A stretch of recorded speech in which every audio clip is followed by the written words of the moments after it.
Welcome back to my channel. আজকে চলে আসলাম নতুন আরেকটা ভিডিও নিয়ে। কাছে দূরে যে যেখান থেকে আমার ভিডিওটা দেখছো তাদের সবাইকে থ্যাংক ইউ আমার ভিডিওটা দেখার জন্য, এবং আশা করব সবাই নিশ্চয়ই সুস্থ এবং ভালো আছো। আর তোমাদের ভালোবাসাতে আমিও সুস্থ আছি আর ভালোও আছি। তো যারা এখনও পর্যন্ত ভিডিওটা লাইক করোনি তারা প্লিজ ভিডিওটা লাইক করে দাও। আজকে হচ্ছে একটা বিশেষ দিন, আর সেটা হলো আজকে নববর্ষ। তো সবাইকে শুভ নববর্ষ শুভেচ্ছা। আজকে সকাল সকাল চলে এসেছি, এখন বাজে হচ্ছে ঘড়িতে 7:30। আর আজকে হচ্ছে আমাদের বাড়িতে উপাসনা আছে, নববর্ষের উপাসনা।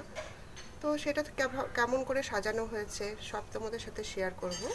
তোমরা অবশ্যই পুরো ভিডিওটাই দেখবে আর লাইক দিয়ে দেবে।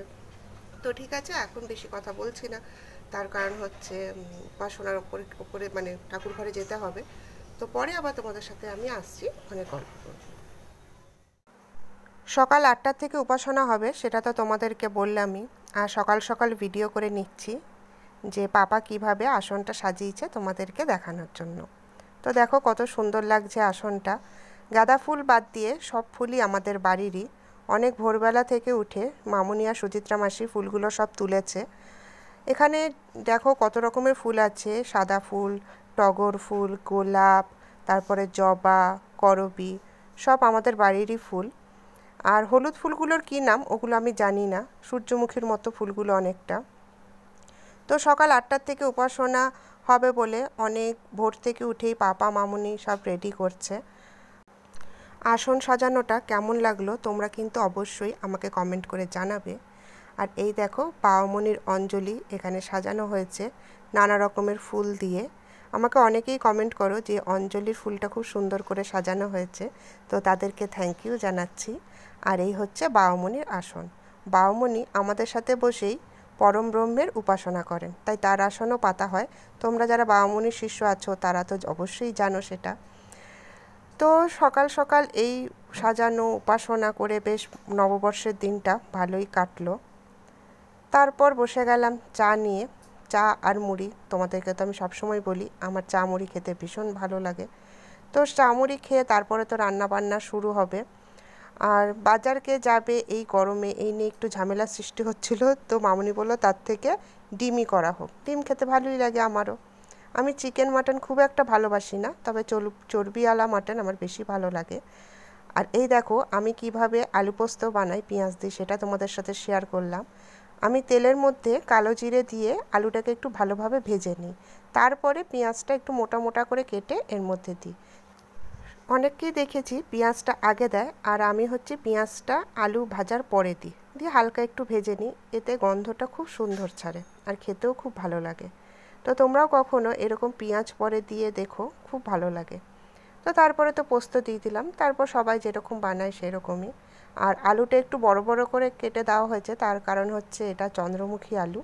আমরা পোস্ত চন্দ্রমুখী আলু দিয়েই খাই, পাপাও ভীষণ ভালোবাসে চন্দ্রমুখী আলু দিয়ে পোস্ত খেতে। তো পোস্ত তো হয়ে গেল, এরপর বসাবো হচ্ছে ডিম। এই যে দেখো ডিম বসিয়েছি, আর ছোট আলু দিয়ে ডিম বানাচ্ছি। এই ছোট আলুগুলো না আমরা জলপাইগুড়ি থেকে নিয়ে এসেছিলাম, খুব ভালো লাগে। এই আলুগুলো আবার এদিকে পাওয়া যায় না। আর এই আলুগুলো একটু ঠান্ডা হয়ে গেলেও বেশ শক্ত শক্ত থাকে, খুব ভালো লাগে খেতে। তো সেটা দিয়ে ডিমের ঝোল বানালাম। তারপর বানিয়ে নিচ্ছি হচ্ছে কুমড়ো ফুলের বড়া। কুমড়ো ফুলের বড়াটা দারুণ লাগে খেতে, তোমরা তো খাও বেশ ক্রিস্পি ক্রিস্পি। আমার তো ভীষণ ভালো লাগে, কিন্তু আয়ুষ না কোনো ফুলের বড়া অত একটা ভালোবাসে না, বক ফুলের বড়া, কুমড়ো ফুলের বড়া। কিন্তু আমি পাপা ভীষণ ভালোবাসি এই নানা রকম বড়া খেতে আর কি। তারপর সন্ধ্যাবেলা চা নিয়ে চলে আসলাম। তো আমি চা বানাই না, চা সুচিত্রা মাসি বানায়। তো আজকে বিস্কুট খাইনি, খাচ্ছি হচ্ছে চা আর জিরে। আমার না রান্না করতে খুব ভালো লাগে, কিন্তু চা বানাতে একদমই ভালো লাগে না। তারপর চলে আসলাম আমার এক বান্ধবীর বাড়িতে, মানে বান্ধবী কাম কাকিমা আর কি, হয় কাকিমা কিন্তু একদম আমরা বান্ধবীর মতো। তো কাকিমাদের বাড়িতে আসার পর কাকিমাকে বললাম, কাকিমা আমি অনেক দিন আলতা পরি না, আমাকে একটু আলতা পরিয়ে দাও। সেই লাস্ট 2021 সালে আমি পায়ে আলতা পরেছিলাম। আসলে আমাদের বাড়িতে কেউ আলতা পরে না বলে পরা হয় না, আর কাকিমারা তো প্রত্যেক বৃহস্পতিবার আলতা পরে। তো হঠাৎ করে ইচ্ছা হলো, তো কাকিমা আলতা পরিয়ে দিল। আর যেহেতু আলতা পরা হয় না, আমি না কিছুক্ষণ পরপরই খালি নিজের পায়ে নিজে দেখে যাচ্ছি। নববর্ষে সন্ধেবেলা আয়ুষ চলে গেল টিউশনে, আর পাপা মামুনি চলে গেল ঠাকুর ঘরে। আর আমি কি করব, একা একা ভালো লাগছিল না, তাই ফুচকা নিয়ে হাজির হলাম কাকিমাদের বাড়িতে। কাকিমারা ডালের বড়া নিয়ে এসেছিল, সেটাও খাচ্ছিলাম। আর ফুচকা পেলে তো আমাদের আর কি লাগে, তাই না? ফুচকা হচ্ছে বাঙালিদের ইমোশন। তো সত্যি মানে ফুচকাটা খেতে এত ভালো লাগছিল, তো কাকিমা আর আমি বেশ একদম ভালোভাবে বসে গেলাম ফুচকা খেতে, সাজিয়ে গুছিয়ে নিয়ে। তো ভিডিওটা আর বেশি বাড়ালাম না, এই পর্যন্তই থাকবে। আর ভিডিওটা কেমন লাগলো অবশ্যই কিন্তু আমাকে কমেন্ট করে জানাবে, আর ভিডিওটা লাইক করে দিয়ে অবশ্যই আমার পাশে থাকবে। আর নতুন বন্ধুরা আমার চ্যানেলটা প্লিজ সাবস্ক্রাইব করে দিও। আর পুরনো বন্ধুরা তোমাদেরকে থ্যাংক ইউ জানাচ্ছি আমাকে এইভাবে সাপোর্ট করে দেওয়ার জন্য। আর এই যে গোপাল কাকিমার ছেলে আমাকে মিষ্টি দিল, যে রিয়া দিদি আজকে মিষ্টি খাও নববর্ষের। তো ভালোই হলো, মিষ্টি মুখ হয়ে গেল। আর খাচ্ছি দেখো না, ফুচকা দিয়ে মিষ্টি দিয়ে খাচ্ছি। কম্বিনেশনটা দারুণ ছিল, তাই না? তাহলে আজ এই পর্যন্তই, পরের দিন আসছি আরেকটা নতুন ভিডিও নিয়ে।